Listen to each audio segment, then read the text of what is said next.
Salut la famille, nous voici à notre quatrième chapitre sur l'élevage de porc. Et sur ce quatrième chapitre, on va voir l'alimentation des porcs. Donc, voilà comment le chapitre se déroulera. On aura l'introduction, on aura les catégories nutritives des différents ingrédients qu'on peut avoir dans une formule. On aura les différentes formules que nous utilisons dans notre ferme. Et à la fin, on aura une conclusion euh, de tout ce qui se dira ou de tout ce qu'on a constaté sur le marché par rapport à à l'alimentation des porcs. Donc, comme alimentation des porcs, qu'est-ce qu'on peut dire concrètement?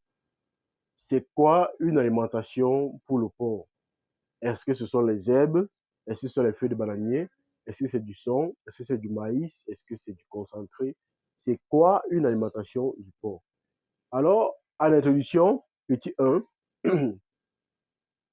je dirais simplement que l'alimentation du porc, l'alimentation du porc, c'est le produit concocté qui permettra au sujet d'exprimer au mieux le potentiel. Donc, en gros, c'est ça une alimentation pour le porc. C'est le produit que vous utiliserez pour nourrir les sujets qui les permettront d'obtenir le meilleur de leur potentiel. Alors, par cette définition-là, qu'est-ce qu'on peut donner au porc pour les nourrir? Est-ce du son? Est-ce du maïs? Est-ce du soja? Est-ce le mélange de tout ça? Quels sont les pourcentages à mélanger? Donc, tout au long de cette vidéo, je pourrais vous donner des réponses supplémentaires qui vous permettront de faire votre propre analyse et de vous permettre de pouvoir vous-même pouvoir formuler votre alimentation. Et ça n'empêche pas toujours, même si je donne mes formules à la fin, ça n'empêche pas toujours que vous puissiez me poser des questions, que ce soit en commentaire de cette vidéo, que ce soit en direct dans notre groupe Telegram. Ça n'empêcherait pas que vous me posiez des questions plus précises, que je puisse mieux vous éclaircir sur les différents ingrédients alimentation et peut-être des points que je n'ai pas évoqués dans cette vidéo. Sinon, en gros, l'alimentation, c'est ça. C'est l'alimentation du porc, c'est le produit qui permet de nourrir les porcs et leur permet d'avoir le meilleur rendement d'une, que ce soit en reproduction, en croissance, peu importe. C'est ça l'alimentation en gros. C'est ça qui va englober c'est ça qui va permettre qu'ils aient une meilleure santé. Si vous formulez une alimentation qui fait en sorte qu'après, les porcs vont faire la diarrhée, après les porcs seront dans le rouget, après les porcs ne vont pas grandir, c'est que là, il y a un défaut. Ce n'est pas vraiment une alimentation.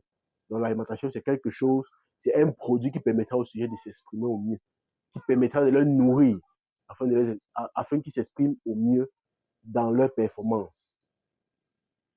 Donc, cela étant dit,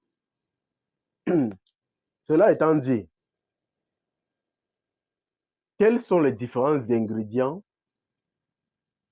comment, je vais plutôt dire, comment catégoriser les différents ingrédients qu'on peut avoir pour les formulations alimentaires, puisque c'est quelque chose qui est aussi très important.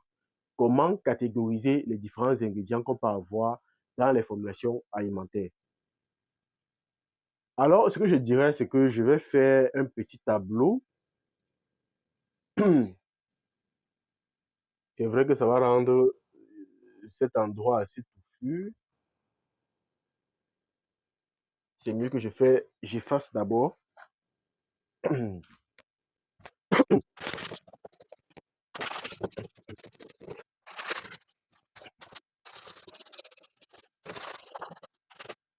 Alors, parmi les catégories nutritives d'aliments qu'on a besoin chez les porcs, on aura les sources en énergie. On aura les sources en énergie. On va dire sources en énergie.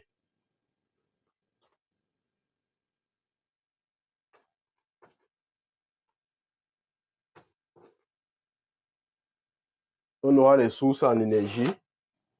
On aura les sources en protéines.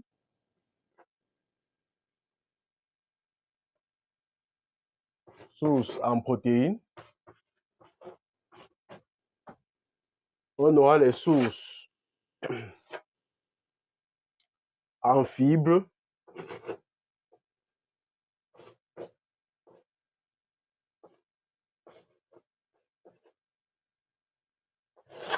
Et je pense bien, en dernier lieu, on aura les sources en sels minéraux.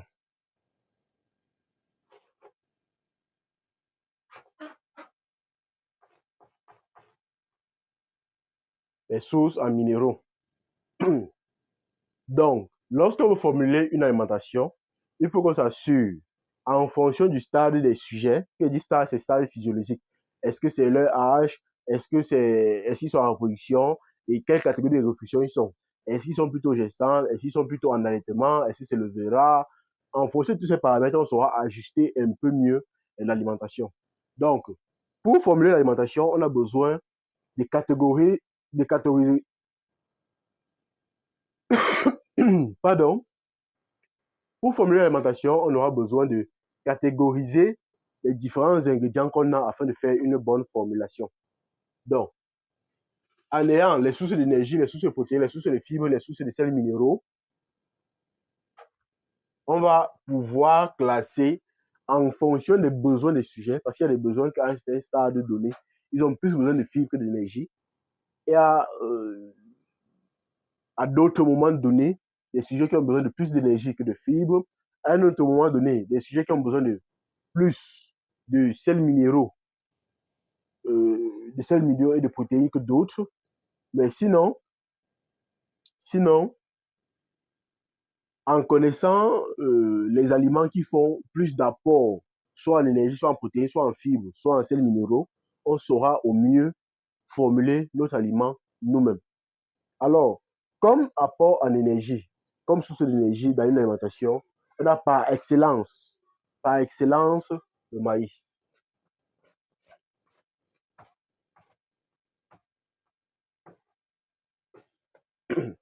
C'est la source par excellence pour les aliments, c'est le maïs. En second lieu, on peut avoir le remoulage.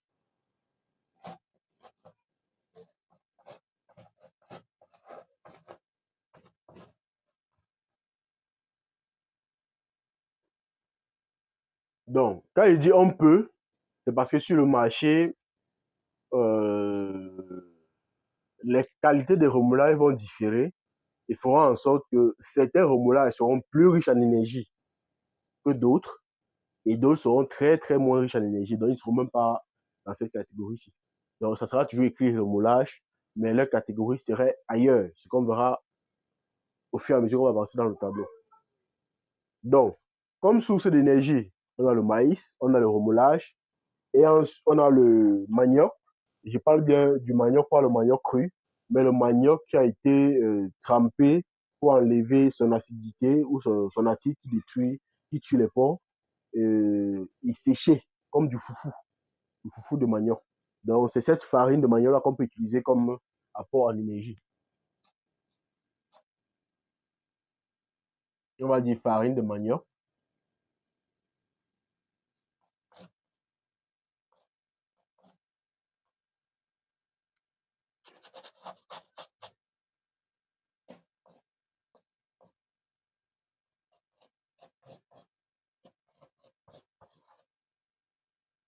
Donc, on a la farine de manioc, pour être un peu plus précis. Comme apport en énergie, on peut avoir le blé brut. Pourquoi le blé brut? Puisqu'on parlait, il y a des remolages qui sont issus de blé. Pourquoi le blé brut? Parce que là, pour les apports en énergie, il faut absolument des ingrédients qui contiennent de l'amande. Quand on parle de l'amande, c'est la farine. Donc, l'amande, c'est la farine que la graine peut posséder. Par exemple, le maïs, c'est un maïs, c'est une graine complète qu'on va l'écraser. Le remoulage, bon, c'est l'issue de blé, mais qui contient de l'amande. C'est pour ça qu'on le classe ici. Comparativement à d'autres remoulages qui peuvent ne pas contenir l'amande, donc ils seront classés ailleurs. Puisque le remoulage ou le son de blé, ce sont des issues des déchets de blé transformés. Donc, pour obtenir de la farine de blé, on va soit éplucher le blé avant de l'écraser. Et c'est cette épluchure qu'on va sortir soit le son, soit du son et du remoulage. Donc, parfois, maintenant, avec le remoulage, On a des épluchures qui contiennent de l'amande, ce qui fait qu'ils sont un peu plus riches en énergie et qu'on peut, on peut se permettre de les classer dans la catégorie énergie pour les nutriments. Le manioc, ça contient de l'amande. Donc, on peut avoir le blé. Et pas du blé, c'est la graine de blé qu'on va écraser. On peut avoir le sorgho. On peut avoir le mil. Et ainsi de suite. Mais pourvu que ce soit des graines complètes qu'on va écraser qui contiennent de l'amande. Ceux-là peuvent être classés dans la catégorie d'énergie. Parce que c'est eux l'excellence. Si on veut faire une alimentation, si on veut faire une alimentation assez riche en énergie, on est obligé de les incorporer en plus grande quantité. Voilà. Maintenant, comme source de protéines, on sait tous par excellence qu'on a le soja ou le tourteau de soja, que ce soit le soja ou le tourteau de soja. On a le tourteau de soja ou le soja, la graine de soja.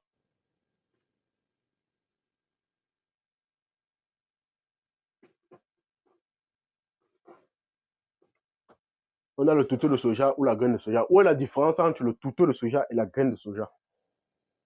Les tourteaux de soja, généralement, ce sont des issues industrielles. C'est du soja qui a été pressé industriellement pour pouvoir retirer de l'huile.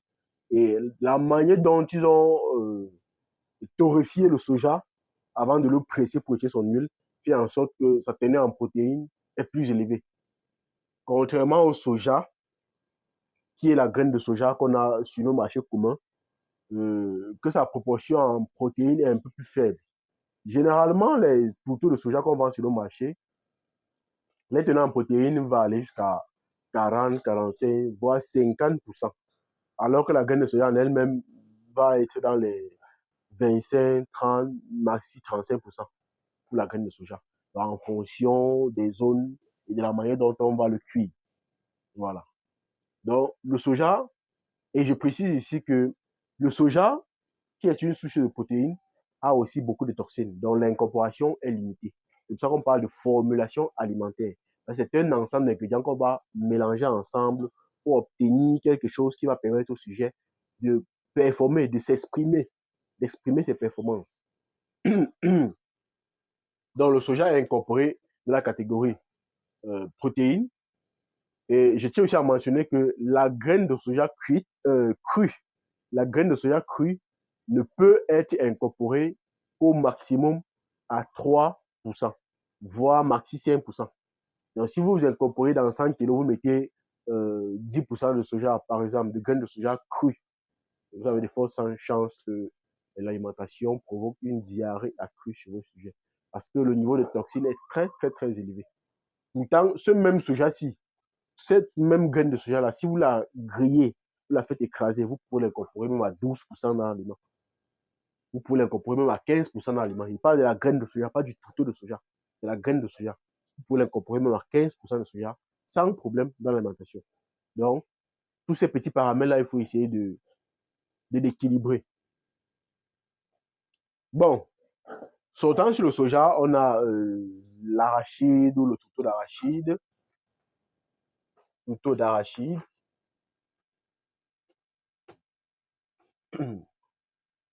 On a le tourteau d'arachide, on a le tourteau de coton. Ils sont tous des apports en protéines. On a les concentrés.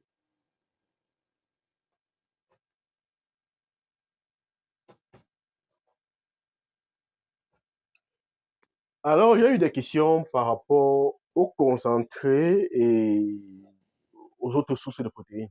C'est quoi la différence entre le concentré et, par exemple, le coton, l'arachide, le soja? C'est quoi la différence? Ce que je dirais par ma propre expérience,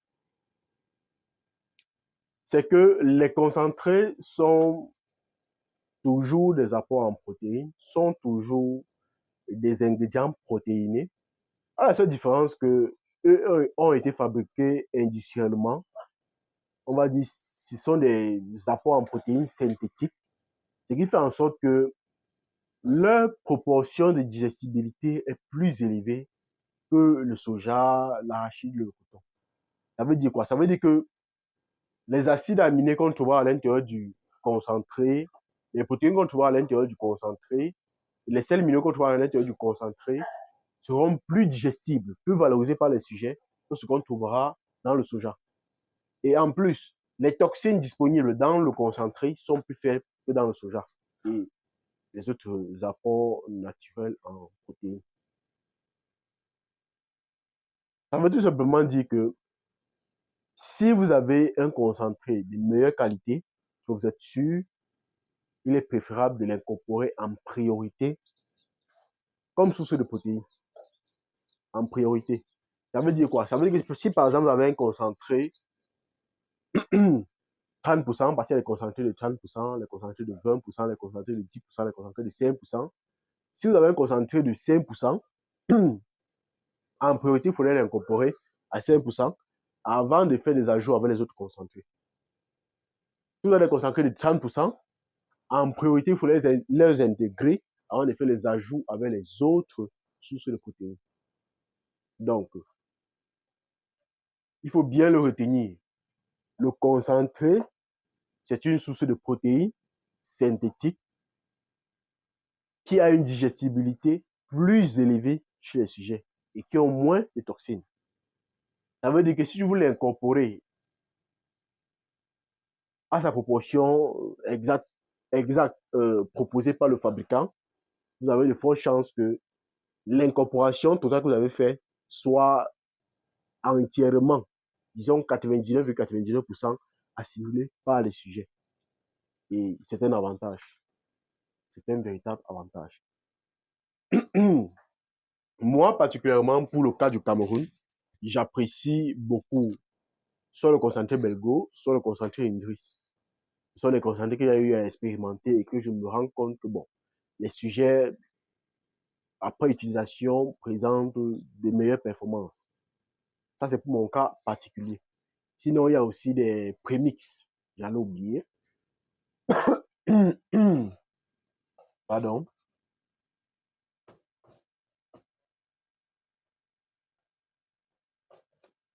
Il y a aussi des prémix. Au niveau des prémix, on peut avoir des prémix vitaminés, des prémix, généralement du prémix vitaminé. Mais à ce niveau, quelle est la différence entre le prémix et le concentré? Parce que le prémix aussi, c'est fabriqué industriellement et sa digestibilité est plus élevée. La différence entre le prémix et le concentré, c'est que le concentré a été déjà allégé avec d'autres sources de protéines qui sont plus digestibles. Alors que le prémix en elle-même, n'est qu'un concentré de vitamines, de sels minéraux et d'acides aminés. Parce que dans les protéines, il y a les vitamines, les acides aminés, les protéines. Mais ici, on n'a que des vitamines, des acides aminés et des sels minéraux. Donc, comme les sujets ont aussi besoin de protéines, c'est pour ça qu'ils vont directement intégrer les protéines au niveau des concentrés, que ça soit assez complète, qu'il n'y ait pas encore besoin, qu'il n'y ait pas besoin encore de passer à réfléchir. Dans le coût de revient des aliments, généralement, quand vous utilisez le prémix, ça vous revient un peu plus, moins cher. Mais là, il faut savoir ajuster au niveau des soja, arachides, coton. Ça dépendra de vous. Au niveau des concentrés, vous n'avez pas besoin de trop réfléchir. Vous savez que vous ajoutez quelques pourcentages de soja, d'arachide ou de coton. Vous avez généralement une formule qui est assez apte. L'autre chose aussi, c'est que généralement les concentrés sont plus stables sur le marché, alors que les prémix sont très variables. Ça veut dire, parfois vous allez trouver tel prémix, un temps vous n'avez plus trouvé ça, après vous allez trouver, bon, c'est un peu ça. Maintenant, à chacun en fonction de sa zone, à chacun de trouver l'ingrédient adapté à sa zone pour l'utiliser. Comme source de protéines, on peut avoir le tuto de palmiste, parce que chez moi, vu mon expérience, le tuto de palmiste en fonction de sa qualité. Qu'elle parle de qualité, elle parle beaucoup plus de s'il est blanc, s'il est marron, s'il est noir, s'il a beaucoup de corps. Parce que nous sommes sur un marché pratique où il y a la réalité du terrain. S'il est blanc et sans corps, je dirais qu'il est plus riche en énergie. Parce qu'il n'a pas été beaucoup pressé, il contient encore un peu de l'huile. Il est plus riche en énergie. S'il est plus marron, je dirais qu'il est plus riche en protéines et peu en énergie.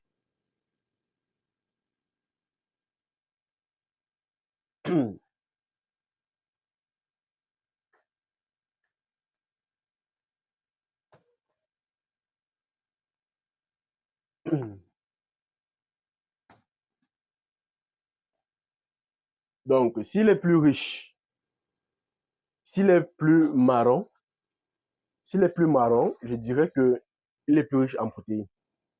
Mais s'il est plus blanc, je dirais qu'il est plus riche en énergie parce qu'il contient encore un peu de l'huile.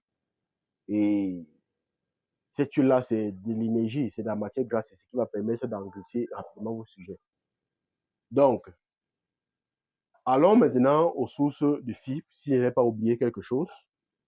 Aux sources de fibres, on aura les sons, que ce soit le son de maïs, le son de blé, le son, peu importe parce que quand on dit son, c'est la peau d'une graine. Généralement, quand on dit son, c'est la peau d'une graine. Donc, si ce soit le maïs, le blé, le mil, le sorgho, tous ces sons-là sont plus riches en fibres qu'autre chose. Ils sont plus riches en fibres. On aura aussi le tourteau de palmiste qui est pour moi considéré à 30-30-30. Qui dit 30-30-30, c'est 30 énergie, 30 protéines, 30 fibres. Pour moi, c'est ça le tourteau de palmiste. Le tourteau de palmiste est incorporé, lorsqu'il est incorporé dans l'aliment, on va fournir 30% de sa quantité que vous avez mis, 30% d'énergie, 30% de protéines, 30% d'énergie. Donc, le tourteau de palmiste sera classé dans toutes ces catégories-ci. Hein. Donc, palmiste en énergie, palmiste en protéines et palmiste en fibres. Maintenant, pour les sources de fibres, on a les sons qui sont assez riches en fibres. On a la verdure.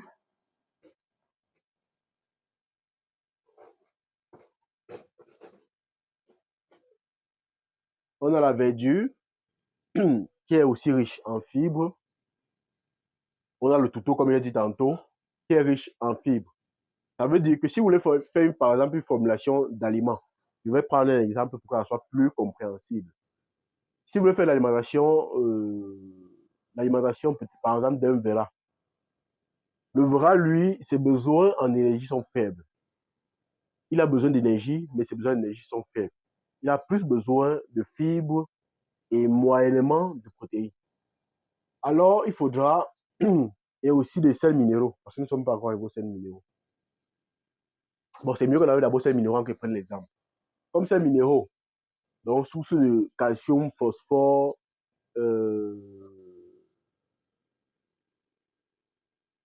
calcium, phosphore, disons tout ce qui va permettre la constitution des os, la stabilité de l'organisme, les vitamines. On pourra toujours avoir les prémix comme source de vitamines. On pourra avoir la poudre d'os.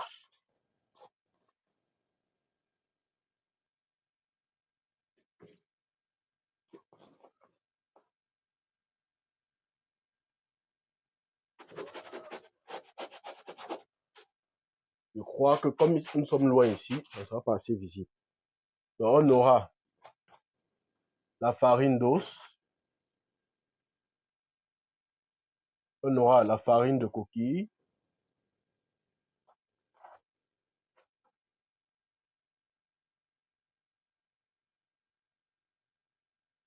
on aura la farine de coquille, on aura les précophos,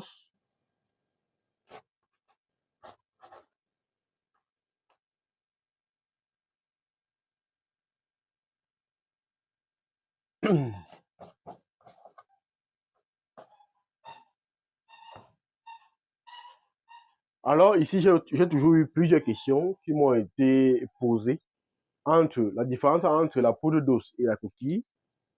la différence entre les deux, poudre d'os coquille et Precoforce. Tous sont des sources de calcium et phosphore. Et en élevage,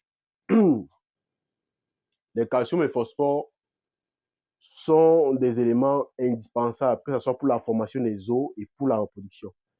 Chez les poulets, ça accélère la ponte, ça améliore la ponte. Chez les porcs, ça améliore la fécondité, ça améliore la stabilité des porcelains dans le ventre, ça améliore la mise basse, plein de paramètres. Quand vous avez une alimentation sans ces sources de calcium et phosphore, vous allez vous rendre compte que vous aurez des mises bas difficiles, vous aurez des chaleurs difficiles. Ça, c'est un constat personnel que j'ai fait. Et la qualité même de ces ingrédients sont très importantes. Donc, quelle est la différence entre la poudre d'os, la coquille et le Precoforce?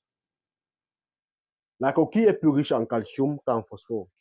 La coquille, c'est soit les coquilles des œufs de poule, soit les coquilles de mer. Quand je dis coquilles de mer, c'est les coquilles des huîtres, des escargots. Parfois, c'est ça que ces gens-là prennent, ils écrasent, ils brûlent, ils écrasent pour pouvoir les vendre sur le marché, pour qu'on puisse faire la nutrition animale avec. Donc, quand l'animal le consomme, il va par ailleurs retirer les proportions qu'il a besoin pour se nourrir, pour se développer. Donc, la coquille, c'est des coquilles de mer, ça peut être des coquilles de poule, qui sont plus riches en calcium et moins riches en phosphore. Et comme les sujets ont besoin de ces deux catégories à des proportions exactes, donc on sera obligé de trouver un équilibre. La peau de l'os, quant à lui, est plus riche en phosphore et moins riche en calcium. Donc, ce qui fait qu'il faudra toujours essayer de trouver un équilibre. Et le Precoforce, en fonction des qualités, seront riches soit en phosphore, soit en calcium, soit moins riches en les deux. Donc, ce qui fait qu'il faudra toujours trouver un équilibre. Sinon, le Precoforce, c'est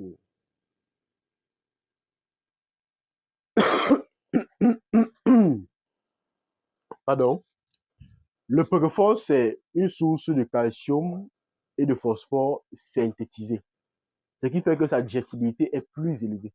Quand on parle de digestibilité, ça veut dire que si vous incorporez par exemple 3 kg dans l'aliment, il y a de fortes chances que 2,5 kg soient absorbés par l'organisme du sujet. Alors que sur les autres, la digestibilité est faible. Ça veut dire que si vous incorporez 3 kg, il y a de fortes chances que ce qui a été absorbé par l'organisme du sujet soit 1 kg dans les 3 kg ou 1,5 kg dans les 3 kg. Par contre, le Precoforce, comme c'est fabriqué synthétiquement, sa digestibilité est plus élevée. Ce qui fait que si vous incorporez 3 kg, il y a de fortes chances que 2,5 kg soient digérés ou alors soient absorbés par l'organisme du sujet. Ce qui fait que leurs performances sont plus élevées. D'où aussi les prix sur le marché. Vous vous rendez compte que le Precoforce Belgo, qui est l'excellence pour le moment sur le marché, est à 1500 francs le kilo. Les autres Precoforce sont à 1000 francs, 700, 800. Mais par contre, la poudre d'os est en fonction des qualités, on aura les poudres d'os à 200 francs, 250, 300, 350 en fonction de la qualité. La coquille, en fonction de la qualité, on aura les coquilles de 50 francs, 100 francs, 125, 200 en fonction de la qualité. Donc, plus on tendra vers une qualité pure qui est assez digestible, plus le prix aussi va changer et va s'élever aussi. Donc, comme source de phosphore, calcium et sels minéraux, j'allais oublier aussi un élément très important qui est le sel de cuisine. Le sel de cuisine aussi va faire son apport en chlorure de sodium et en carbone. Donc, ça va permettre toujours d'améliorer les performances des sujets. Moi, particulièrement dans mes formules, j'ai découvert récemment que le sel avait un impact positif sur l'organisme des sujets. Donc, j'ai dû l'incorporer. Donc, dorénavant, je l'incorpore sur tous mes aliments, le sel. Je me suis rendu compte qu'il y a vraiment un apport positif, que ce soit en production, dans la fortification des eaux. C'est très excellent. Maintenant, comme les Precoforce coûtent cher, j'ai dû fuir les Precoforce pour m'intéresser à la poudre d'os et aux coquilles, puisque eux, ils sont relativement moins chers. Mais pour ça, je l'associe au sel pour avoir dans à peu près les mêmes performances que les protophos.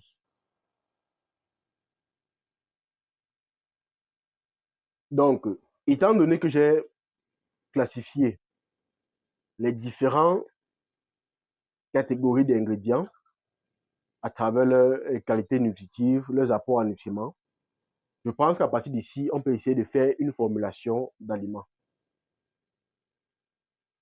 Donc, je vais d'abord prendre un exemple parce que le chapitre qui va suivre serait sur la formulation de l'alimentation. Donc, on va voir tout un ensemble de formules. Je vais d'abord prendre un exemple ici pour que vous puissiez à peu près comprendre comment j'ai fait ce tableau-ci. Donc, si on veut faire l'alimentation d'un verra, comme je disais tantôt, il est déjà assez grand, il est déjà dans les 140 kilos, il n'a plus besoin, il n'a plus une croissance, il n'a plus un besoin en énergie brute pour accélérer sa croissance, puisqu'il est déjà en phase de finition de croissance. Il est déjà dans les 140 kilos. Là, il a besoin d'un maintien, il a besoin d'être vif, il a besoin d'être vigoureux pour effectuer ses croisements à la fin. Alors, pour effectuer une formulation qui sera assez stable, qui va lui permettre d'être assez vif, de continuer à grandir, la formule ne doit pas être trop chère et il faudrait qu'il continue vraiment à effectuer sa croissance et ses croisements à la fin. Alors, quelle serait, d'après moi, la formulation à appliquer? Puisque à ce stade, on a besoin d'une formulation qui n'est pas très riche, qui lui permettra de ne pas trop s'engraisser, d'être assez vigoureux, de croiser les femelles qui seront à la ferme. Et n'oubliez pas que le croisement est beaucoup géré par les sources de sels minéraux. Les croisements sont beaucoup gérés par les sources de sels minéraux. Que ce soit les croisements, la production, tout est beaucoup plus géré par les sels minéraux. Donc, comme source première d'ingrédients qu'on va mettre, ça serait les sources de fibres. Donc, pour que l'aliment soit assez vif, ne soit pas très lourd, il faudra une grande proportion de fibres dans son alimentation. Ça veut dire que, comme source de fibres, on va aller d'abord sur une base de 50.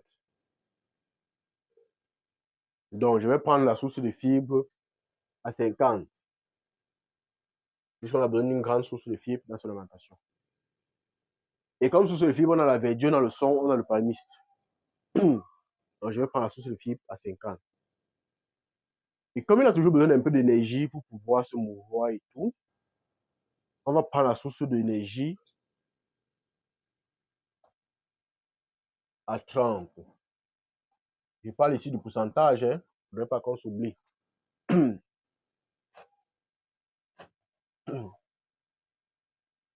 Et étant donné qu'il a besoin de protéines, on prendra la source de protéines à 20%.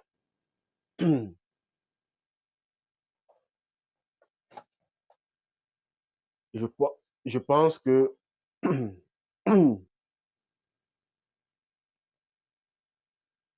je pense en fait déjà 50. Donc on prendra la source de protéines à 17%.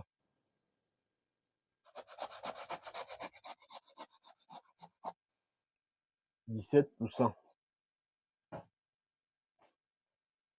17%. Et on prendra les sels minéraux à 3%.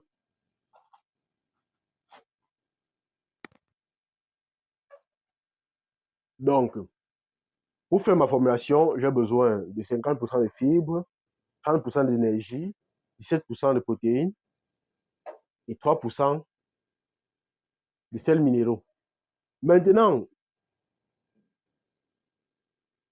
généralement, lorsqu'on fait cette analyse-ci, ça veut dire tout et rien.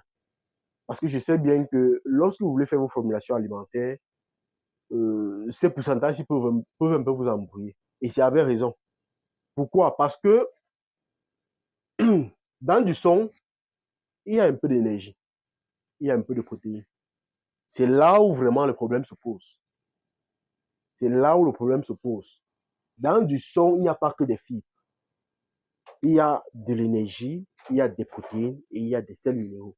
Et ensuite, il y a le fibre qui est sa contenance maximale, sa teneur maximale.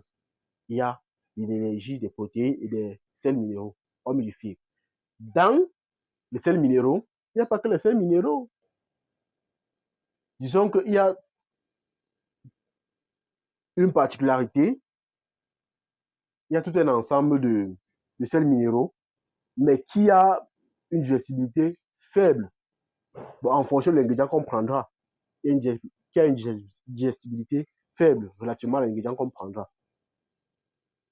Maintenant, au niveau de la source de protéines, si vous partez mettre 17% de protéines, vous êtes sûr que vous aurez tellement de problèmes. Donc, puisque déjà ici, il y a un peu de protéines, si vous venez encore ici prendre le 17% de soja, c'est un problème. Puisque dans le soja, là, il y a de l'énergie, il y a des protéines en grande quantité, et il y a aussi des toxines qui ne sont pas digestibles. Il y a aussi des toxines qui ne sont pas digestibles. Ça veut dire qu'on ne peut pas venir prendre ici 17% de soja. On a besoin de 17% de protéines digestibles. On a besoin de 17% de protéines digestibles. Au niveau de l'énergie, on a besoin de 30% d'énergie. Et 30% d'énergie, si on prend le maïs par exemple, dans le maïs, il y a l'énergie à 80-90%. Et le reste, c'est mélangé et de fibres, et de sels minéraux, et de vitamines, et de protéines. Parce que même le maïs contient des protéines. Maintenant, par mon expérience, je dirais que, ou alors par les tableaux, par une étude bromatologique des ingrédients, vous pourriez faire votre propre formulation. Donc ici, pour faire une formulation pour ce verra-là, je dirais qu'on prendra, puisque tout ce qui est ici, on peut le donner à 100% au sujet. Tout ce qui est dans cette catégorie de fibres, si on peut donner à 100% au sujet. Mais ce qui est ici, tout ce qui est ici, on peut pas le donner à 100% au sujet, c'est qu'il y aura un problème. Ici, il n'y a que le remoulage qu'on peut donner à 100% au sujet. Le maïs, on ne peut pas donner à 100% au sujet. Si vous donnez 100% de sujet et 100% de maïs au sujet, vous aurez un problème au niveau de sa santé. Si vous donnez 100% de manioc, de farine de manioc au sujet, au bout d'un certain temps, vous aurez des problèmes avec sa santé. Il n'y a que le remoulage ici que vous pouvez donner à 100%. Et de ce côté aussi, il n'y a que du son que vous donnez. Et il n'y a que dans cette catégorie, le son que vous pouvez donner à 100% avec de la verdure. Au niveau du palmis, vous pouvez donner le palmis à 100%, ça va créer des problèmes de digestion. Donc, pour faire une formulation, on va prendre le son à 50%. On va prendre le son à 50%. On va prendre le maïs pour un porc qui croise, qui est beaucoup en activité. On prendra le maïs à 20%. Ça veut dire que je vais essayer de bien préciser. Je crois qu'ici, c'est assez visible. On va prendre le son. 50 kg de son. 20 kg de maïs. Ou vous pouvez prendre 30 kg de remoulage, ça dépendra de vous. Vous pouvez prendre aussi 30 kg de remoulage. Pour les protéines, vous prendrez 10 kg de concentré, 5 kg de tourteau de soja.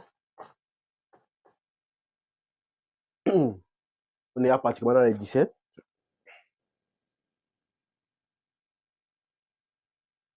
Et compte tenu que tout ça contient un peu de tout et de rien, de tout et de rien, on va essayer d'équilibrer au niveau des sels minéraux. On mettra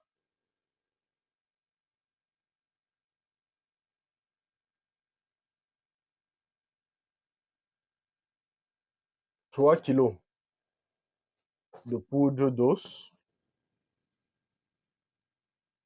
On mettra 3 kg de poudre d'os et 0,5 kg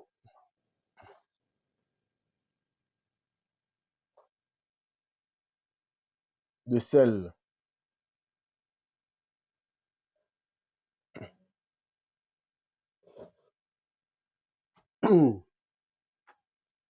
Là, je crois qu'il va rester 2. Ces deux-là, je peux l'envoyer ici. Donc, au lieu de 50, je vais mettre 52.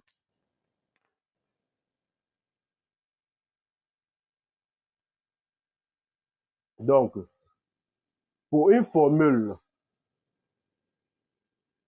je vais effacer ici pour qu'elle soit un peu lisible. Hein.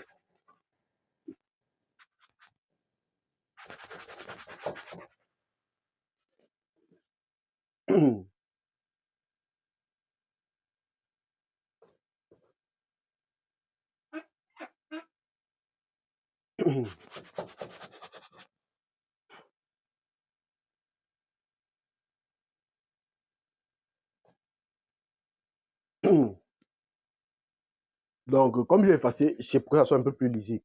Donc, pour la formulation du verra, on va prendre 52 sons, 30 remoulages. Vous voyez qu'en fonction des ingrédients qui sont là, on peut essayer de varier. Mais voilà à peu près le carnaval dans lequel on va aller. 50 sons, 30 remoulages, 10 concentrés, 5 soja, 3 poudre d'os et demi-kilo de sel. Ça vous permettra d'avoir un équilibre au niveau des ingrédients.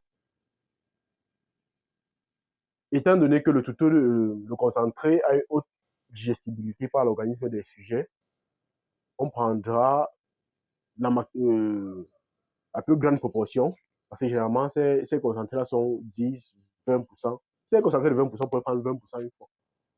Si c'est concentré de 20%, on peut prendre 20% une fois et insérer le reste des ingrédients. En fonction maintenant des concentrés, on peut varier la proportion. Si tu es concentré de 5%, tu prendras 5 kg, tu mettras 6 kg de toto de soja, et tu compléteras avec l'arachide ou le coton. Et même le palmis, tu peux compléter avec. Même avec le palmis, tu peux compléter. Le but de la formulation, c'est qu'il ait un peu de tout. Un peu de tout. Et une formulation doit avoir un minimum d'un certain nombre d'ingrédients. Je crois que c'est minimum 7. On va un peu compter pour voir. 1, 2, 3, 4, 5, 6. On a 6 ingrédients. C'est-à-dire qu'il pourrait même, pour ne pas trop me coincer au niveau des ingrédients, je pourrais encore ajouter un ingrédient et diminuer sur les autres. Je pourrais encore ajouter un ingrédient et diminuer sur les autres. Il pourrait même encore augmenter l'arachide, 3%, et en réduisant sur les autres. Mais il faut essayer de trouver un équilibre. Plus on a, c'est vrai que quand vous avez beaucoup d'ingrédients aussi, ça vous fatigue un peu. Bon, surtout quand vous partez à la provenderie faire vos aliments. Puis dans la provenderie, ce n'est pas vous qui faites le travail. Il y a quelqu'un qui fait le travail. On peut mélanger tout un peu, un peu, un peu. Mais vous pouvez vous assurer d'avoir même 10 ingrédients dans votre formulation pour vraiment avoir un équilibre et avoir le moins de toxines possible dans vos ingrédients. Parce que le soja, s'il y a assez de protéines, si vous mettez 10% de soja, c'est un problème.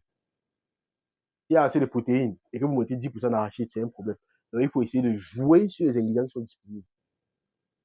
S'il y a déjà peut-être 10% d'arachide et vous partez encore mettre 30% de palmiste, c'est un problème. Donc, il faut essayer de jouer sur les ingrédients disponibles. Il faut essayer de jouer sur les ingrédients disponibles. Ça pourrait vraiment vous permettre de savoir comment ajuster les ingrédients. Et il faut savoir aussi que en ayant une formule qui a le maximum d'ingrédients possible, ça diminue les toxines qu'on peut avoir dans une formule. Donc, au lieu d'avoir une formule qui a 2 ingrédients ou 3 ingrédients, c'est mieux d'avoir une formule qui a au moins 10 ingrédients. Parce qu'avec 10 ingrédients, vous aurez le minimum de, vous aurez le minimum de risques possible à, à intoxiquer vos sujets.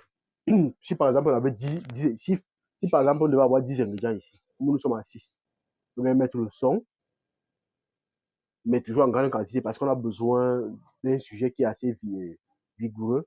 On peut mettre le son, même à 50%, mettre le remoulage ou le maïs même à 10%, mettre le paniste 10%, mettre l'arachide 6%, mettre le concentré, si c'est le concentré 10%, vous mettez 10%.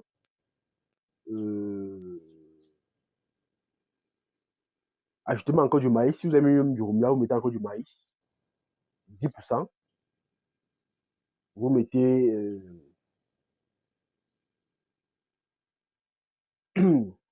les sels minéraux. Donc, il faut essayer de jouer tellement, parce qu'il faut savoir que plus vous avez d'ingrédients dans votre formule, moins vous avez la possibilité d'une intoxication. Pourvu que vous puissiez ajuster et ne pas atteindre le seuil limite des ingrédients. Le son peut être donné à 100%.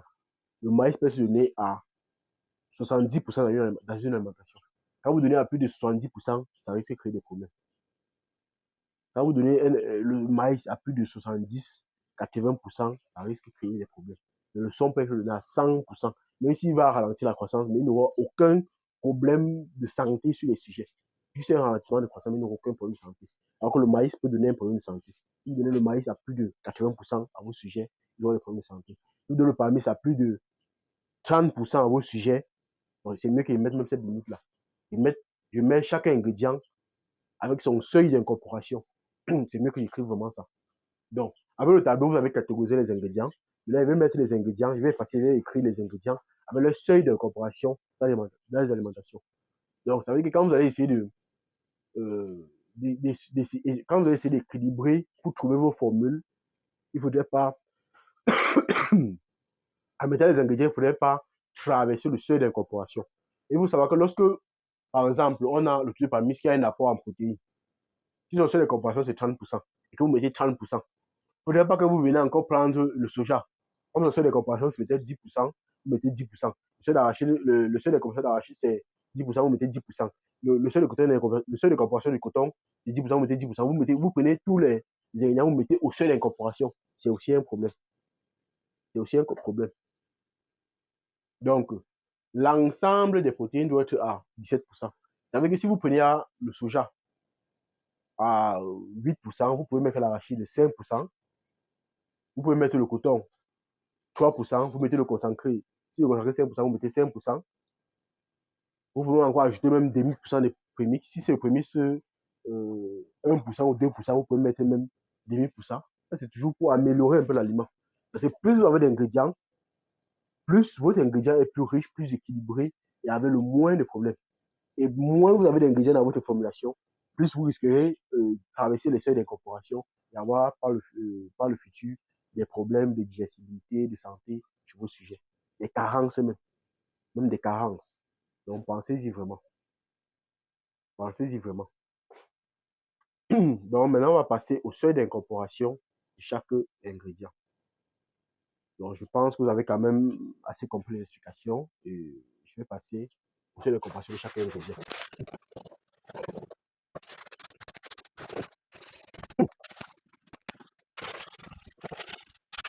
Pour vous faire un peu comprendre dans quelle optique j'ai opté ces formules. Que vous ne puissiez pas juste prendre et plaquer ça sur vos pots sans rien comprendre. Donc c'est dans cette optique que je fais toutes ces explications aussi, afin que ça soit assez détaillé chez vous.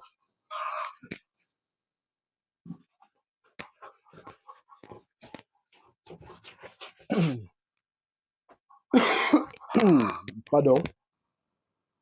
Donc, lorsque vous voulez faire vos formulations, comme j'ai dit tantôt, il est préférable d'avoir le maximum d'ingrédients à l'intérieur d'une seule formule que vous voulez faire.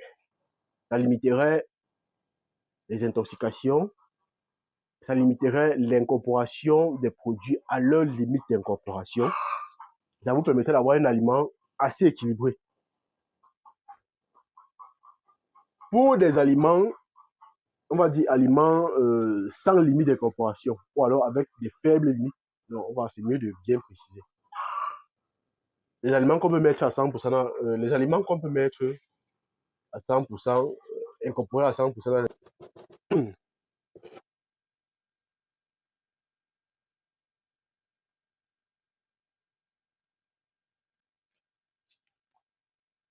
Donc, je pense que là, vous pourriez avoir plus d'explications. Donc, il y a des ingrédients qu'on peut incorporer à 100%. Quand je dis incorporer à 100%, ça veut dire que si on donne rien que ça au sujet, ils n'auront pas de problème de santé. Même s'ils ne vont pas grandir, ils n'auront pas de problème de santé. Et c'est de ça que je vais mettre dans cette table. Ça veut dire que ces ingrédients, vous pouvez les mettre autant que vous voulez. Mais les autres ingrédients, vous devrez les ajuster au fur et à mesure. Et il est important d'avoir une formule qui a plus de 10 ingrédients. Bon, disons, plus de 7 ingrédients, c'est le minimum quand même. 7, c'est le minimum. il faut avoir une formule qui a plus de 7 ingrédients pour faire le moins de risques possible et créer des intoxications dans les aliments que vous allez formuler. Maintenant, il y a le son qu'on peut incorporer à 100%. Les sons, généralement tous les sons, on peut incorporer à 100%. De préférence écrasé fin, surtout sur le porc. De préférence écrasé ou moulé.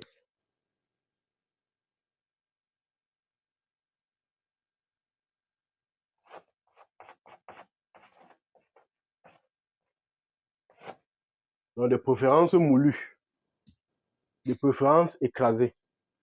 Là, on peut incorporer les sons à 100% dans l'aliment. Les remoulages, comme ils sont déjà un peu fins, on peut les incorporer aussi à 100%.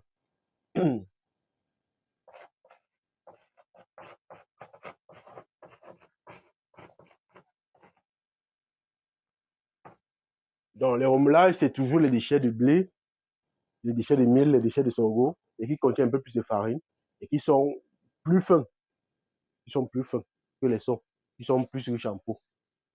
On peut les incorporer à 100%. La verdure, si vous donnez la verdure, vous pouvez donner à 100%.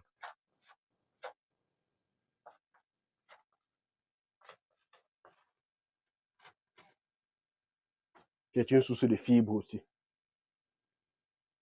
Maintenant, les ingrédients qu'on peut donner à 60%.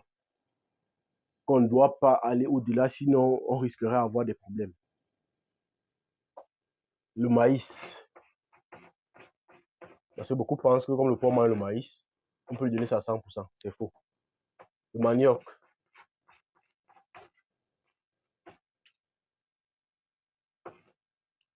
Pour le mil, les sorgho, je n'ai pas encore eu à essayer. Mais ceux-ci, je sais que si vous donnez 100% de manioc au sujet, ils auront des problèmes de digestibilité. Et ça va s'aggraver avec le temps. Vous risquez de perdre vos sujets à cause de ça. Si vous donnez 100% de maïs à vos sujets, vous allez le perdre. Parce que ça va créer de l'eau. Ça va les rendre tellement gras que même il y aura même l'eau dans le cœur. Ils vont mourir à cause de ça. Ils vont rester quoi, trembler seuls. Donc, ça, c'est des constats que j'ai déjà eu à faire. Maintenant, incorporation à 10%. À 10%, on est dans les. Bon, on peut dire, pour le palmiste marron,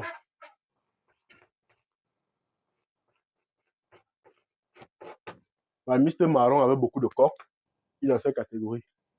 Mais pour les palmistes blancs sans coque, vous pouvez l'incorporer jusqu'à 25-30% dans l'alimentation de 100 kg. Mais pour les palmistes marron, noirs, toutes ces couleurs-là avec les coques pleins, c'est maxi 10% que vous devez incorporer. À plus de ça, ça risque de créer des problèmes. Donc, pour ne pas prendre le risque, c'est mieux d'incorporer à 10%, n'est pas de problème. Donc, on a le palmiste qui doit être incorporé à 10%.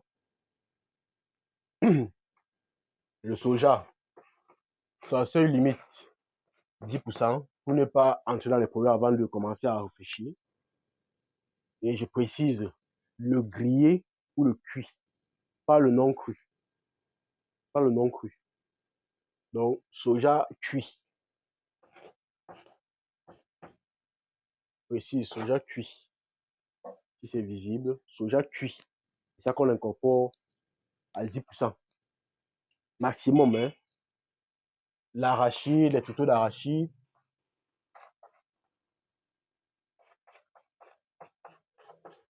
les tutos d'arachide, les tutos de coton.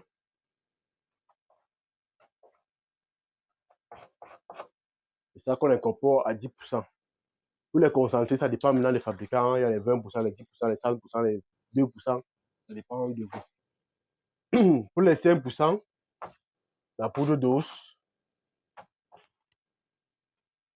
euh, la coquille,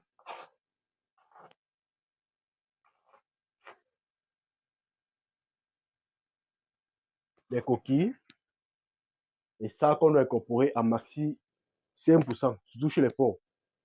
Vous pouvez essayer de mélanger, donner un seul, ça dépend de vous. Mais en fonction de la qualité, vous devriez ne pas dépasser les 5%, surtout chez les porcs, pour ne pas avoir de problème. Si vous dépassez les 5%, vous risquez de commencer à avoir des problèmes. Donc, voilà à peu près un peu les seuils d'incorporation. Si j'ai oublié quelque chose, vous me faites ça dans les commentaires ou vous, dans le groupe Telegram, vous pouvez faire et poser votre question. Donc, voilà un peu les seuils d'incorporation. Pour le permis, j'ai dit tantôt, le permis blanc, j'ai dit que c'est 30% le minimum d'incorporation. Le mille, le sorgho, je n'ai pas eu à expérimenter pour savoir, donc je ne peux pas vraiment vous dire là-bas. Donc, voilà à peu près pour les seuils d'incorporation.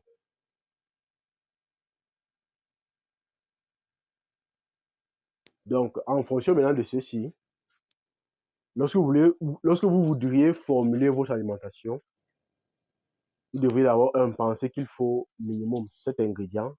Pourquoi pas 10? Parce qu'il faut 10 pour avoir le moins de problèmes possible. De deux, il ne faut pas traverser les seuils d'incorporation. Si vous connaissez ces seuils d'incorporation, vous pourrez maintenant jongler avec les ingrédients et trouver un équilibre. Parce que dans les zones, il y a des zones où telle chose est très moins chère, très disponible et que d'autres ne sont pas disponibles. Donc, ceci va vous permettre vraiment de savoir ajuster en fonction de là où vous vous trouvez. Donc, maintenant, on va passer aux formulations que moi-même j'applique afin que vous puissiez vous-même vous en inspirer et savoir comment vous-même vous allez gérer votre propre ferme. Vous pouvez soit appliquer les mêmes formulations, soit ajuster en fonction des ingrédients qui sont dans votre zone ou en fonction du, du stade de vos porcs ou en fonction de comment vous voulez amener vos porcs. Si un porc peut être chétif, que vous voulez rapidement le ramener, même s'il est à 6 mois, vous pouvez faire un aliment plus riche en énergie qui pourra lui permettre de rapidement se développer et ensuite de commercialiser derrière. Maintenant, si un porc est très costaud, très lourd, vous n'êtes pas sûr, il faut limiter avec le maïs ou le manioc ou même le remoulage et vous avez donné ça en abondance, il est devenu très costaud. Maintenant, si vous voulez jeter l'aliment, il faut faire un aliment équilibré. Quand on dit que non, comme le porc est en reproduction, il y a un aliment que vous pouvez casser d'abord, riche en fibres, qui pourra lui permettre de rentrer un peu et ensuite maintenant faire un aliment équilibré maintenant qui pourra lui permettre d'être stable et de faire sa reproduction. Donc c'est à vous de voir en fonction de la situation que vous trouvez dans votre ferme. Donc je pense qu'on est déjà à la fin de ce module sur l'alimentation des porcs. S'il y a des questions, j'aimerais vraiment que vous les posiez. Je pense qu'il a fait le tour. Dites-moi en commentaire ce que vous pensez de ce module. Est-ce qu'il vous aide? Est-ce qu'il vous permet vraiment de mieux comprendre la manière dont j'ai expliqué les choses? Est-ce que ça vous permet vraiment de mieux comprendre et comment faire vos formulations? Sinon, nous sommes ensemble au prochain module. Le prochain module, c'est la gestion des maladies à la ferme.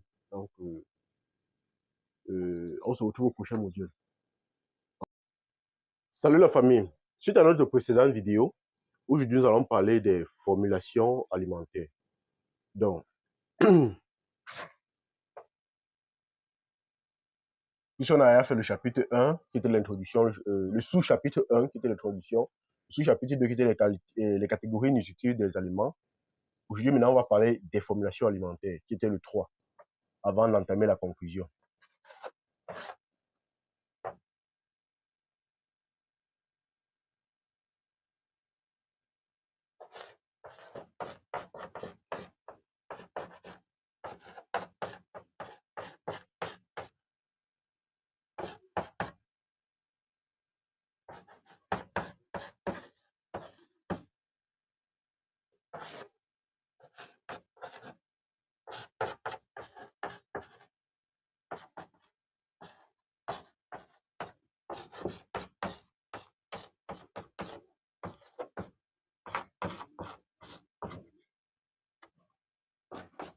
Donc, aujourd'hui, nous allons voir comment établir ces formules alimentaires.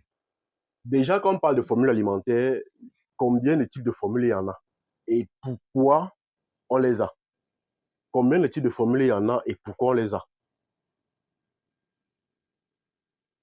Avec l'expérience que j'ai eue chez les porcs, je me suis rendu compte que à chaque stade, si on va dire chaque stade, c'est vrai que c'est pas compréhensible qu'on dit à chaque stade, mais je vais prendre ça plus simplement.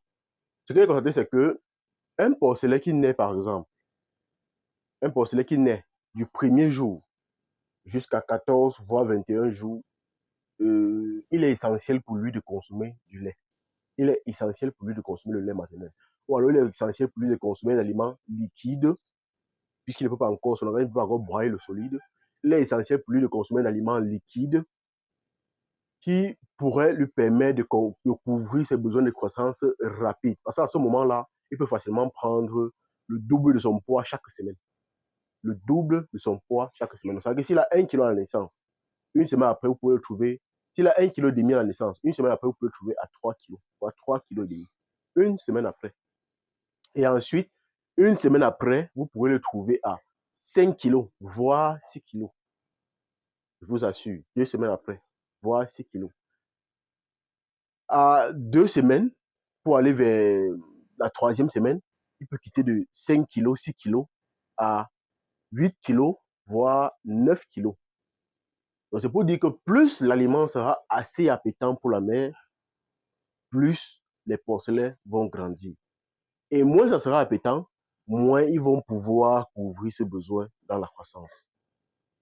Donc, hier, je vous ai parlé des aliments qui étaient vraiment excellemment riches en énergie. Vous savez, quand la truie allait, elle a besoin de beaucoup d'énergie pour pouvoir se produire beaucoup de lait. Plus l'aliment sera riche et équilibré comme ça se doit, plus la truie va produire le maximum de lait possible et sans maigrir. Mais plus l'aliment sera moins riche en énergie, moins riche en protéines et moins équilibré, plus les porcelets soit vont ralentir, soit vont faire de la diarrhée, soit. Et tout ça va contribuer toujours à leur ralentissement de croissance. Même la quantité d'aliments que vous donnez à la mère va compter, hein, il faut bien le savoir. Même la quantité d'aliments que vous donnez à la mère comptera. Donc, ceci dit, lorsqu'un porcelet naît,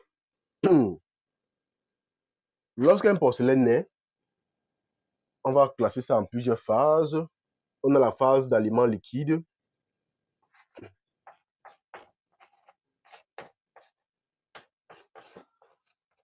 On a la phase d'aliments liquides.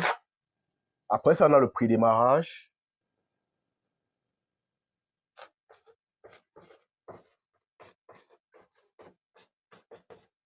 Après ça, on a le prédémarrage. Après ça, on a le démarrage.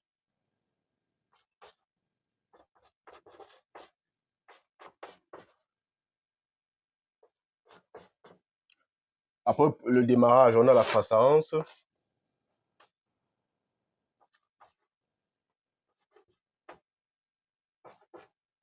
Après la croissance, on a la finition.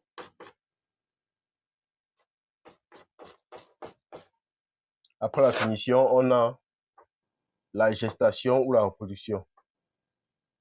Non, on n'a pas, on a la gestation. Gestation et vera. Et puis on a l'allaitement. Donc, on aura pratiquement 1, 2, 3, 4, 5, 6, 7, 7 types d'alimentation durant leur croissance. On aura pratiquement 7 types d'alimentation de la naissance d'un porcelet jusqu'à sa fin de cycle, si on va dire comme ça. Jusqu'à sa fin de cycle. Avant de reprendre encore un nouveau cycle. Ça veut dire qu'un porc consommera tous cet aliment avant de reprendre encore le cycle ou de caler maintenant dans un certain cycle. Puisque quand un porcelet naît, il a besoin d'une alimentation liquide. Cette alimentation liquide peut être le lait, ça peut être autre chose. Bon, je crois que j'ai eu à faire une vidéo où je disais que dès que les porcelets ont 5 jours, chez moi, ils peuvent mourir. Et je les nourris, je les nourris à les maintenir la vie jusqu'à récupérer tous les porcelets sans exception. Alors, cela passe par la compréhension des besoins des sujets. Ça veut dire quoi? Parce que j'ai vu beaucoup, lorsque la mère meurt, ils vont acheter le lait sur le marché, le diluer à de l'eau et de l'eau porcelaine. Déjà, cette stratégie coûte très cher et le plus souvent, ce lait-là n'est pas riche en nutriments. Ça, c'est ce que les gens ne savent pas. Ce lait-là n'est pas riche en nutriments. Donc, ce qu'ils vont se rendre compte, c'est que les porcelaines vont bien consommer ce lait, mais après, ils vont toujours mourir. Pourquoi? Parce que ce lait ne les fournit pas assez d'énergie pour pouvoir survivre. Donc, le lait là est limité et en plus, ça coûte super cher. Je crois qu'actuellement, on est dans les 3500, 4000 kg. pour le lait le plus moins cher sur le marché. On appelle ça le vrac. 3500, 4000. Maintenant, les meilleurs laits sont dans les 7000. Quand on dit meilleur lait, même, c'est des laits qui contiennent un peu plus de nutriments. C'est dans les 7, c'est dans les 7000. Et si vous avez 10%, si vous avez 10%, c'est que la mère est morte à 5 jours ou avant 5 jours, mais qu'ils ont quand même consommé le premier lait, qui est très important chez les porcelets. Si les porcelets ont consommé le premier lait qui est très important chez la mère et qu'après 3, 4 jours, 5 jours, elle meurt, si vous donnez le lait là, ça va vous coûter trop cher parce que ces porcelets là peuvent consommer 1 kilo en un jour. Ça veut dire qu'en 30 jours, vous allez dépenser combien? 210 000 pour les porcelets. 7000 fois 30. 210 kilos. C'est même 210 kilos. Oui, 210 000 environ pour les porcelains. C'est trop cher. On fait 30 fois 7 000, qui est le prix d'un kilo de lait. C'est trop cher. Et en plus même, ça ne va pas toujours donner. Parce que au début, on consommait 1 kilo par jour. Mais je pense qu'à partir de 2 semaines, ils consommeront bien plus. Ils consommeront bien plus.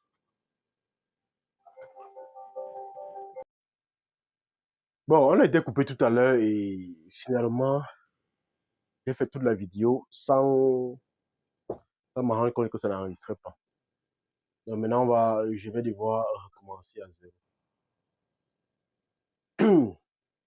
Bon, il était question de parler de comment faire ces formulations alimentaires. J'étais en train de dire que on a pratiquement cette phase de consommation des sujets, donc de la naissance à 0 à 1 jour, jusqu'à la fin du cycle qui est la mise bas donc la mise bas à l'allaitement. On a pratiquement 7 stades nutritifs qu'il faut que les sujets consomment. Dans la phase liquide, qui est soit le lait, soit la bouillie, j'ai expliqué. La bouillie, c'est essentiel. La bouillie est essentielle pour les sujets par rapport au lait. Parce que le lait, lui, va coûter, le meilleur lait va coûter pratiquement 7000 francs. Bon, que dit même meilleur, ça dépend même. Donc, le lait va coûter sur le marché, pour le vrac, 3500. Ce vrac-là ne va pas vraiment servir à les nourrir. Ils veulent constater qu'après, ils vont toujours mourir parce qu'ils ont un manque de. L'aliment que vous donnez ne leur permet pas vraiment de se compléter. Par contre, si vous faites de la bouillie avec du soja, avec un peu de calcium, vous verrez qu'ils vont mieux grandir. Donc, pour la phase liquide, qui va commencer de 1, soit à 45 jours, soit 1 à 35 jours, qui est la phase liquide, on va passer au pré-démarrage. Le pré-démarrage aussi, il y a les ingrédients qui sont essentiels, le sucre, le sel, le maïs, le remoulage, qui sont indispensables et en grande proportion dans l'alimentation. Et ensuite, on passera au démarrage, qui va un peu réduire, il n'aura plus besoin de sucre parce qu'ils sont déjà un peu, l'organisme est déjà assez apte, ils ont déjà une consommation, ils sont habitués à une consommation solide, donc on n'aura plus besoin vraiment de les pousser à consommer, parce que le sucre, c'est pour les pousser à consommer l'aliments solides, puisqu'ils sont encore un peu petits. Donc déjà à ce stade, à la phase du démarrage, on aura le maïs, le remoulage, on te dira même un peu le son, les concentrés et tout. La croissance, vous voyez qu'au fur et à mesure, on va alléger l'aliment avec la source d'énergie. Dans la finition, on peut essentiellement mettre du son, même à 50-60%, avant de mettre les autres ingrédients. Maintenant, à la phase finale, qui est la gestation a besoin de moins de beaucoup plus de fibres et de moins d'énergie. Donc là-bas, on serait dans des aliments très moins riches. En allaitement, on serait toujours dans les formules un peu moins riches. Alors, la gestation dure combien de temps? La gestation, c'est 3 mois, 3 semaines, 3 jours. 3 mois, 3 semaines, 3 jours. L'allaitement dure combien de temps? L'allaitement sera fonction des performances de tous les éleveurs, de chaque éleveur. Donc, pour un éleveur qui est très performant, il pourra suivre à 21 jours. Pour un éleveur qui est assez bien performant, il pourra suivre à 35 jours. Et pour un éleveur qui est moyennement performant, il pourra suivre à 45 jours.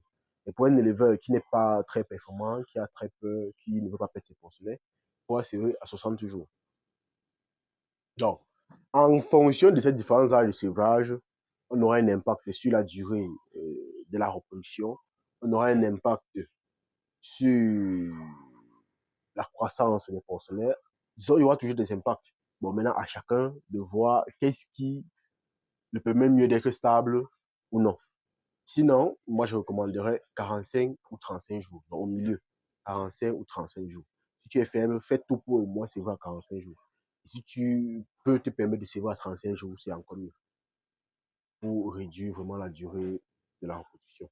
Maintenant, pour les 3 mois, 3 semaines, 3 jours, c'est une durée relative. Les 3 mois, 3 semaines, 3 jours, je crois que ça fait 114 jours. Cela fait 114 jours. Ça veut dire que la gestation dure 114 jours. Mais ce n'est pas obligé. C'est une durée relative. Moi, j'ai déjà eu des trucs qui ont mis bas à 109 jours. 109 jours. Et j'ai aussi eu des trucs qui ont mis bas à 120 jours, 121 jours. Donc, comme pour vous dire que les 3 mois, 3 semaines, 3 jours, c'est une durée relative.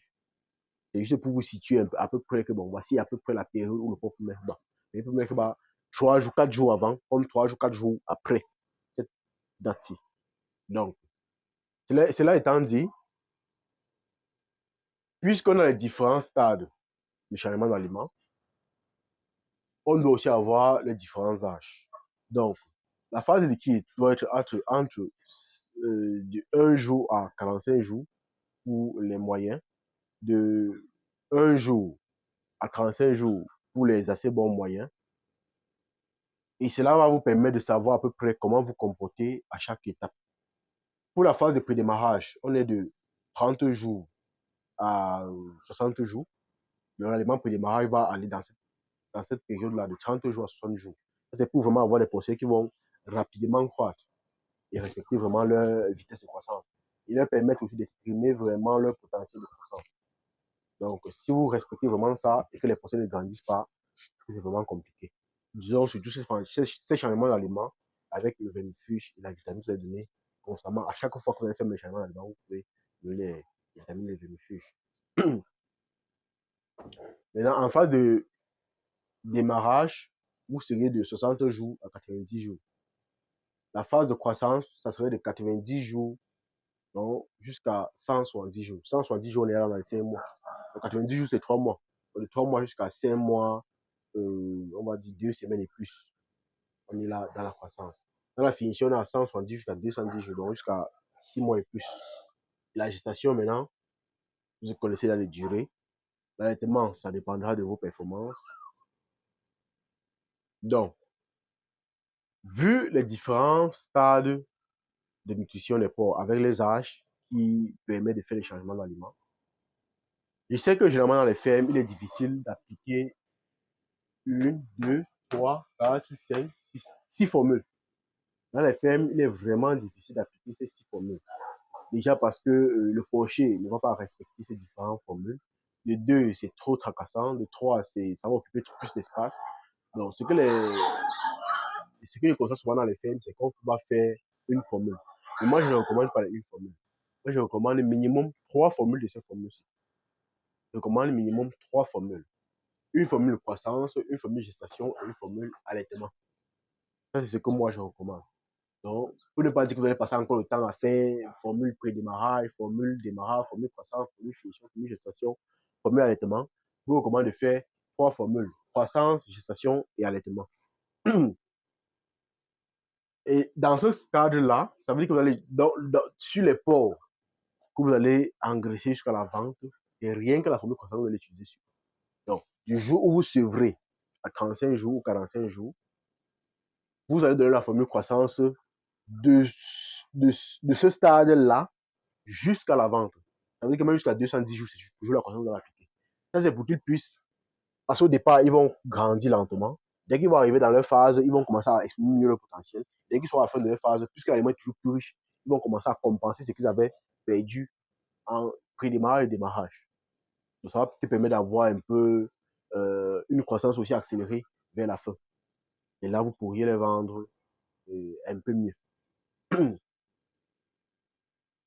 L'autre système aussi, c'est que vous pourriez prendre un aliment, parce que l'aliment allaitement et l'aliment croissance, c'est presque les apports en même, les apports d'énergie sont presque pareils. C'est juste les apports en sels minéraux qui sont un peu différents. Donc, en calcium et phosphore, c'est là que c'est un peu différent. Les apports d'énergie sont presque pareils. Ça veut dire que si vous voulez faire une alimentation, si vous voulez faire diminuer le nombre de types d'aliments que vous allez faire dans votre ferme, vous pouvez plutôt diminuer au niveau d'ici. Allaitement et croissance, vous pouvez faire ça en une seule formule. Maintenant, vous allez venir ici, là, faire un peu plus en termes de sels minéraux et ici, vous allez faire un peu moins en termes de sels minéraux pour avoir juste équilibre. Mais la formule gestation, vous êtes obligé de le faire. La formule gestation, vous êtes obligé de le faire. La formule gestation permet de préparer les futurs reproducteurs à la reproduction. Par exemple, si vous utilisez la formule croissance du sevrage jusqu'à la vente, forcément, dans ces sujets que vous êtes en train de nourrir avec la croissance, il y aura des sujets que vous allez potentiellement mettre en reproduction. Alors là, à partir d'il y a de 170 jours, vous devriez les retirer et commencer à avoir la formule gestation pour qu'ils puissent, pour qu'ils ne puissent plus trop prendre du poids et que les fibres qui sont assez, les fibres qui sont en grande quantité dans la formulation de gestation les permettent de se renforcer, d'être assez stables, que ce soit pour le vrai, que ce soit pour les truies. Et ainsi aussi, les calculs qui sont dans la formule de gestation vont les permettre de se préparer vraiment à la reproduction. Et là, vous pouvez maintenant utiliser cette formule de gestation jusqu'à ce qu'ils mettent bas avant de recommencer avec la formule allaitement. Donc, voilà les différents stades que vous auriez besoin d'appliquer pour les différentes formulations alimentaires. Alors, pourquoi on va faire tous ces différents stades-ci? Tout simplement parce qu'à chaque stade, les besoins des sujets varient. Quand ils sont plus petits, ils ont plus besoin d'énergie. Ils ont un plus grand besoin d'énergie. Plus ils vont grandir, plus les besoins d'énergie vont diminuer, plus les besoins en fibres vont s'augmenter. Plus ils vont grandir, plus les besoins d'énergie vont diminuer, plus les besoins en fibres vont s'augmenter. Et dès qu'ils vont entrer dans la phase de reproduction, les besoins en calcium aussi vont s'augmenter. Et dès que ça s'augmente, c'est ça qui va leur permettre de se stabiliser, d'être plus apte dans la reproduction, d'avoir des mises bas assez conformes, d'avoir le nombre de porcelaines assez stable, 10, 12, pourquoi pas 16, ça dépend de la génétique. Donc, pourquoi pas 18, ça dépend de la génétique. Donc, voilà à peu près les stades. En conclusion, maintenant, qu'est-ce que je dirais? Étant donné que vous connaissez déjà les différents stades, en conclusion, je dirais que en fonction des zones, vous n'allez pas forcément avoir tous ces ingrédients que je trouve là. Mais ce qu'il faut savoir, c'est que si vous êtes dans une zone, vous pourriez prendre le temps d'expérimenter les ingrédients que vous trouvez le plus chez vous, sur vos sujets.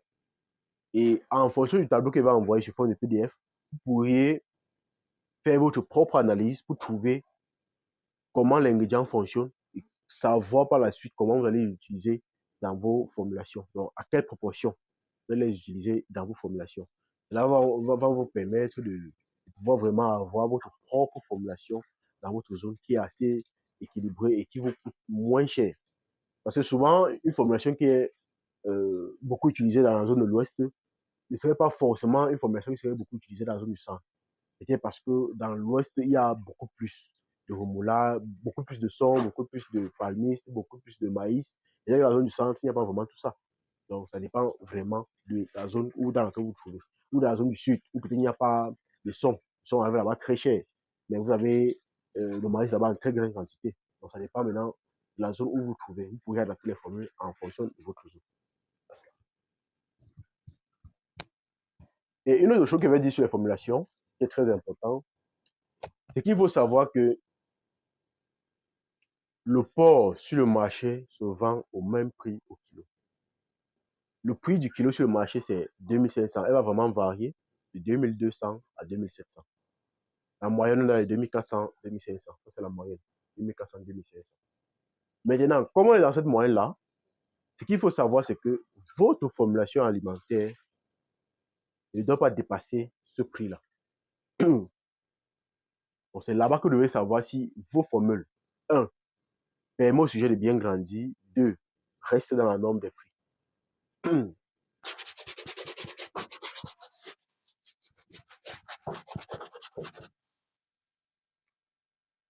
2500 à 2400 fois 0,7 égale à 2400 sur le coût du marché. 0,7, c'est la relation entre le poids vif et la carcasse. 0,7, c'est la relation entre le poids vif et la carcasse. Donc, 2400 sur le coût du marché, du kilo de carcasse. Fois 0,7, qui est la relation entre le poids vif et la carcasse, on va obtenir le prix d'un kilo de porc vivant. Je crois, en faisant le calcul, ça va donner, c'est 1600. Ça donnera 1600 environ, 1600 et poussière, 1650. Si je ne me trompe pas. Puisque ça est connu, c'est ceci par exemple parfois que ça vous embrouille. Et ceci est connu. À Douala, on va à 2400. Vous prenez seulement 2400 divisé par 0, multiplié par 0,7. Vous trouvez le prix du kilo vif du porc que vous devriez avoir. Maintenant, ce prix du kilo vif, quand vous faites vos formulations alimentaires, l'aliment que vous formulez, vraiment pour être rentable, il faudrait que, pour être sûr que vous gagnez dans l'élevage de porc, il faudrait prendre le prix du marché qui est de 2400 par 0,7 pour trouver le prix du kilo vivant de viande de porc qu'on vend sur le marché. Le prix du kilo de porc vivant. Maintenant, une fois que vous avez le prix du kilo du porc vivant, pour trouver le prix de l'aliment que vous devez formuler, vous devriez prendre le prix de l'aliment que vous devez formuler fois 7 pour avoir les 1650. Ça veut dire qu'on va faire 1650 divisé par 7. C'est ça que ça veut dire. Ça veut dire qu'on va faire 1650 divisé par 7 pour avoir le prix de l'aliment que vous devez formuler.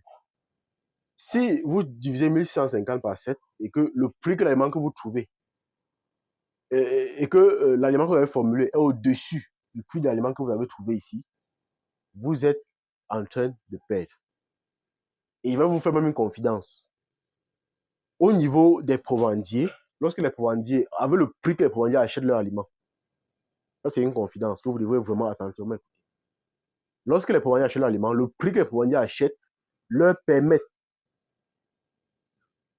de faire 1650 divisé par 10, ça fait 160 francs, 165 francs. Ça, c'est le prix que lorsqu'un provendier fait son aliment, lorsqu'il fait son aliment de croissance, voilà le prix qu'il obtient. Ça, c'est le prix de son aliment de croissance qu'il obtient. Vous comprenez un peu jusqu'à où ça part. Lorsqu'un provendier fait son aliment actuellement, voilà le prix de l'aliment qu'il obtient. 165 francs pour 1 kg d'aliment de croissance. Et cet aliment n'est pas pauvre, je vous assure. L'aliment est assez riche. Pourquoi? Parce qu'il achète presque tout en gros. Il a réduit beaucoup de charges en étant lui-même son propre producteur d'aliments et en ayant la majorité des réseaux d'aliments. Il lui permet de produire son aliment à 165 francs. L'aliment de croissance qui est assez riche. Mais vous, comme vous êtes les détaillants, si vous faites votre aliment et que vous êtes en dessous, de la valeur, et que vous êtes au-dessus de la valeur de 1650 divisé par 7, vous êtes en train de perdre. Parce que déjà, c'est eux qui fixent le marché. Puisqu'ils ont des ports et des ports. Vous n'êtes qu'un faible maillon de la chaîne. Vous ne comptez même pas dans la chaîne. Eux, ils ont des centaines, des milliers de ports qui vont venir produire sur le marché. Donc, si vous n'êtes même pas là, on s'en fout. C'est ceux-ci qui comptent. C'est eux qui fixent le prix du marché. Donc, vous devez tout faire pour avoir une qualité d'aliments qui est meilleure, qui est inférieure au prix que vous avez trouvé sur 1600 divisé par 7. Parce que déjà, les provendiers qui ont du bon réseau vont produire leur aliment à 165 francs, l'aliment de croissance, qui est l'aliment que vous allez utiliser du sévrage jusqu'à la vente. Donc, je ne sais pas si vous comprenez un peu. C'est-à-dire que votre aliment ne doit pas dépasser les 225. Si on calcule, je crois qu'on serait déjà les 220 francs, 220 francs comme ça. Donc, votre aliment ne doit pas dépasser 225. Si elle dépasse à 225, vous risquez d'entrer dans les fêtes. Donc, vous aviez dans la précédente vidéo les seuils d'incorporation des aliments qui devaient vous permettre de savoir jusqu'à quel niveau on peut mettre quel ingrédient. Ensuite, vous avez les différents stades des animaux avec leurs différents âges, à ces différents stades-là, qui vous permettront de savoir de tel à tel âge, je dois mettre tel type d'aliment, de tel à tel, je dois mettre tel type d'aliment. Mais maintenant, comme c'est assez difficile à la ferme, je vous recommande d'utiliser 3 types d'aliments. Ces 3 types d'aliments, c'est croissance, gestation et allaitement. Mais pour ceux qui sont assez contraints, vous pouvez utiliser 2 types d'aliments. Juste croissance ou allaitement et gestation. Donc, ça vous évite de faire plusieurs types d'aliments. Je vous recommande au moins 3 types. Croissance, gestation et allaitement. Lorsque vous allez faire ces aliments-là, surtout pour la croissance, parce que c'est la phase d'engraissement, c'est la phase où il y a le plus de consommation d'aliments. Lorsque vous allez faire, et la gestation, je vous assure, la gestation est toujours inférieure à ces montants, toujours inférieure. C'est l'allaitement qui peut être un peu semblable, puisqu'il est semblable aussi à la croissance. Donc, lorsque vous allez faire votre aliment croissance, et vous pouvez aussi faire le prix démarrage va forcément dépasser ses prix. Hein. Même le démarrage va forcément dépasser ses prix. Le problème, c'est la croissance, c'est ça que vous pouvez prendre du début jusqu'à la fin. Voilà. Donc, lorsque vous allez prendre votre formulation que vous allez faire, avec les seuils d'incorporation et tout, vous devez tout faire pour être en dessous de 1650 par 7. Les 1150 sort d'où? Ça sort du prix du marché, du prix du port sur le marché divisé par 0,7. Ça veut dire que si demain le prix du port est par exemple à 2200, vous allez tout faire fois 0,7 égal à combien? Le prix que vous allez trouver ici, c'est ça que vous allez prendre divisé par 7 pour trouver le prix du kilo d'aliment que vous devriez formuler pour être dans les normes. Et maintenant, par rapport à cette logique-ci, il y a, on va dire quoi, une contradiction. Il y a une contradiction. Généralement, quand le pot est très cher, on va dire 2700, l'aliment est très moins cher. Je ne sais pas si vous comprenez. Et généralement, quand le prix du porc est très moins cher, on va parler même sur 2000 parfois quand il y a la maladie. 2000 parfois quand il y a la maladie. Le kilo de carcasse, l'aliment est très cher.